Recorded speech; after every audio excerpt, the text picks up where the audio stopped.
কষাটা আমার আজকে রেডি হয়ে গেছে।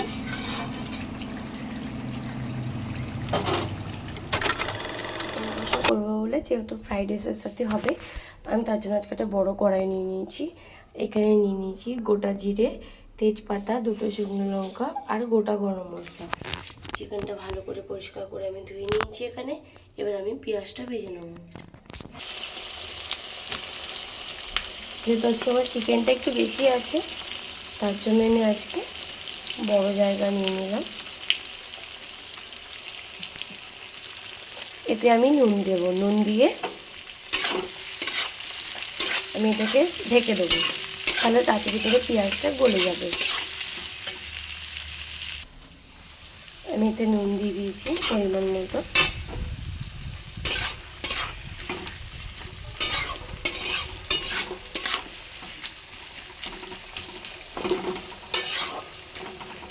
এবার আমি এটাকে ঢেকে, আমি যে পেঁয়াজটা আজকে ভেজে নিচ্ছি, দেখবো পেঁয়াজটা অর্ধেক হয়ে গেছে।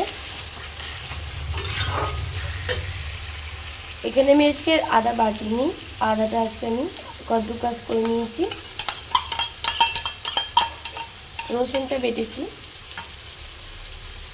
রসুন দিয়ে দেবো আমি এখানে বড় 1 চামচ, আর একটু কম। আমি এখানে 2টো টমেটো কুচিয়ে নিয়েছি।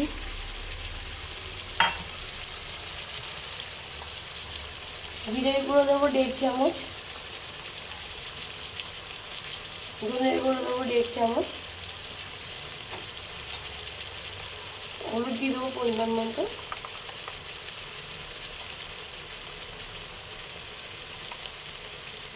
আর ঝালটাও দিয়ে দেবো পরিমাণ মতো, যে যতটা ঝাল খেতে পারে। আমি আজকে 2 চামচ দিয়ে দিলাম, কারণ আজকে আমার চিকেনটা বেশি আছে। এবার এটাকে আমি ভালো করে কষে নেবো। আর আমি পেঁয়াজ ভাজার সময় নুন দিয়ে দিয়েছিলাম।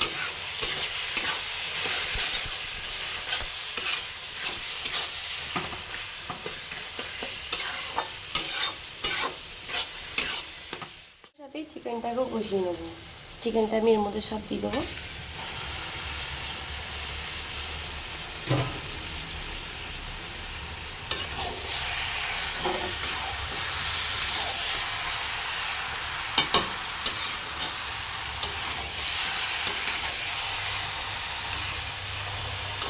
চিকেনটা এরকম করে সব ভালো করে মিশিয়ে আমি ঢেকে ঢেকে এটাকে কষাবো, যেহেতু আজকে আমি জল আজকে বেশি দেবো না।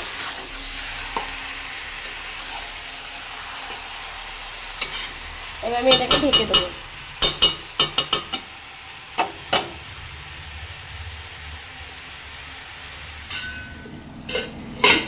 মাংসটা আমার কষানো হয়ে গেছে।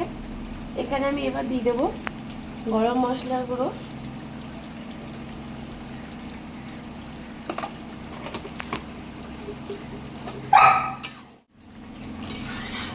আমি এবার এটাকে নামিয়ে নেবো।